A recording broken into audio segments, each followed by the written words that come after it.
Berikutnya saya ke Ibu Widya. Ibu Widya mana ini? Saya bergeser agak ke sini sedikit. Boleh berdiri Ibu? Oke, ada di belakang. Silakan Ibu Widya. Ibu Widya, kalau boleh tahu ada saudaranya di sana yang terkena juga musibah banjir, Bu? Enggak ada sih, ada teman-teman aja, teman seangkatan. Alhamdulillah. Tapi alhamdulillah aman mereka. Baik. Boleh langsung diajukan pertanyaan, Bu. Bismillahirrahmanirrahim. Assalamualaikum warahmatullahi wabarakatuh. Waalaikumsalam warahmatullahi wabarakatuh. Nama saya Ibu Widya dari Akhlakul Karimah, Format Akhlakul Karimah. Pertanyaan saya sebenarnya tidak jauh beda dengan Ibu Ustadzah Titi tadi, yaitu bagaimana caranya atau kiat-kiat kita kalau dikasih musibah atau cobaan itu, ujian itu bisa kita legowo, bisa sabar, bisa menerima gitu. Itu yang pertama. Yang kedua, apa bedanya musibah, ujian dan azab? Itu aja. Wassalamualaikum warahmatullahi wabarakatuh. Waalaikumsalam warahmatullahi wabarakatuh. Silakan Kiai Haji Abdul Wahab untuk menjawabnya, boleh bersama saya di sini. Mungkin dijawab dulu untuk pertanyaan kedua ya. Iya ya. Bagaimana perbedaan antara musibah, ujian dan juga azab? Baik. Semua yang hidup itu tadi saya katakan pasti kita diberikan ujian. Apa bedanya musibah, ujian dan azab? Azab itu berarti siksa. Azab itu berarti siksa yang Allah berikan kepada mereka orang-orang kafir. Mereka yang tidak beriman kepada Allah disebut dengan azab. Kalau musibah, ma asaba min musibah illa biidnillah. Tidak ada sebuah musibah itu datang kecuali dengan izin Allah.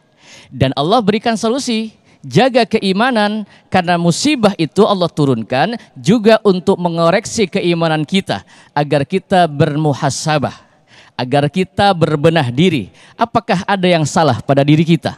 Apakah ada yang kurang tepat pada diri kita? Apakah kita terlalu banyak melakukan perbuatan dosa dan maksiat sehingga Allah menurunkan musibah itu? Kata Allah, bagi yang beriman ini menjadi koreksi agar terus meningkatkan keimanan dengan sabar dan pasrah kepada Allah Subhanahu wa Ta'ala. Apa ujian? Ujian yang terakhir, ujian itu tadi dikatakan bahwa semua nabi diuji. Nabi Yusuf diuji, Nabi Ibrahim diuji. Dan ujian yang Allah berikan itu, idza ahaballahu abdan ibtalah.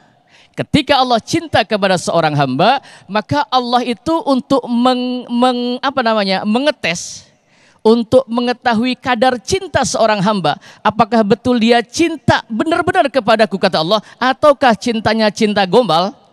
Kayak orang Tangerang. Kan banyak cinta gombal tuh ya, rayuan gombal. Dan ketika Nabi Ibrahim berkata, ya Rabb, aku ini cinta kepadamu. Kata Nabi Ibrahim sampai dapat julukan Khalilullah. Khalilullah itu berarti manusia yang cintanya mendarah daging hanya untuk Allah. Perhatikan.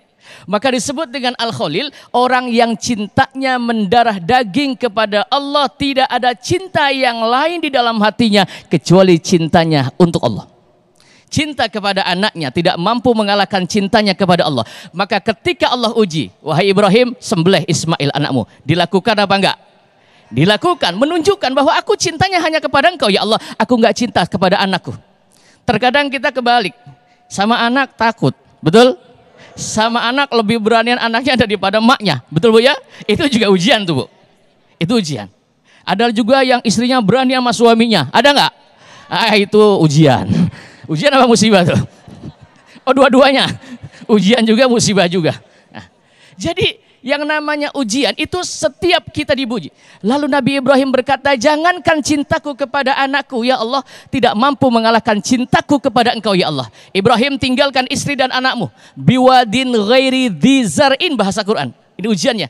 Di sebuah lembah yang padang pasir tandus kering kerontang, yang sekarang menjadi kota Mekah. Lalu ditinggalkan itu istrinya Hajar dan putranya Ismail karena cintanya tidak mampu dihalangi oleh cinta kepada anak dan istrinya, maka disebut dengan Khalilullah, orang yang cintanya kepada Allah Subhanahu wa Ta'ala. Ibtalahu bil bala, diuji ketika kita mengaku cinta, kadar cintanya benar apa gombal. Paham Bu? Terakhir, udah ya? Sedikit saja Ustaz. Sedikit saja. Baik.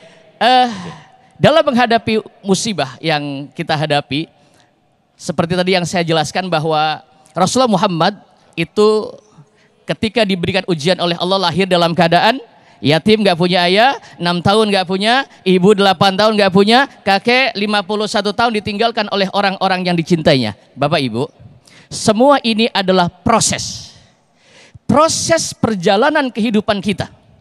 Proses perjalanan kehidupan kita itu ditarbiyah oleh Allah. Kalau pengen sukses, lihat Rasulullah Muhammad. Segitu sekelas Rasulullah Muhammad masih diuji oleh Allah sampai Rasulullah Muhammad menangis dan menuju proses puncak tertinggi sehingga menjadi Rasul dan Nabi. Sampai akhlak Rasul ketika diuji oleh Allah dengan kesabaran sampai dikatakan kana khuluquhul Quran. Akhlaknya Rasulullah Muhammad yang patut kita tiru karena akhlak beliau adalah Al-Quran. Demikian. Masya Allah. Terima kasih Kiai Haji Abdul Wahab atas jawaban yang sangat luar biasa sekali. Nah pemirsa, kami akan sampaikan lagi bahwa nanti di segmen berikut pemirsa, yaitu segmen 4, kami akan buka sesi atau segmen Nasihat Ustadz. Nah di sini pemirsa, Anda bisa mengajukan pertanyaan lewat Instagram kami yang Anda bisa tuliskan di kolom komentar kami, yaitu @damaiindonesiaku_tv1.